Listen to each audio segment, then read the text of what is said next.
Okay guys, may challenge po ako sa inyo. Kung sino pong makakahula, may award po kayo na 100 pesos each. So Kate, ganito ang challenge natin. Makinig maigi ha. Ang tanong po, sa ilalim ng buwan, may isang tao.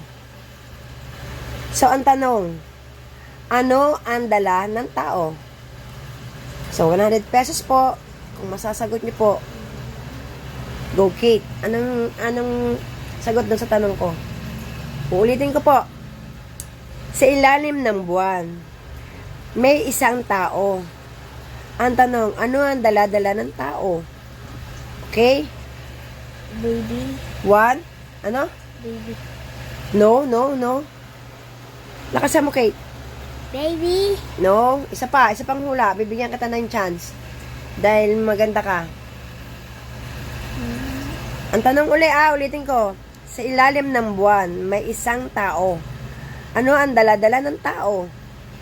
Star. No. Last na. Yo, 1, 2, 3, 4, 5. So wala. PM lang po mga guys. Sagot niyo po yung comment niyo po. Comment niyo. Bibigyan ko po kayo ng 100 pesos para po sa makakasagot ng tama. Okay? Bye-bye. Thank you for watching. Please share and like. 100 pesos. Merry Christmas. Merry Christmas, guys. Merry Christmas.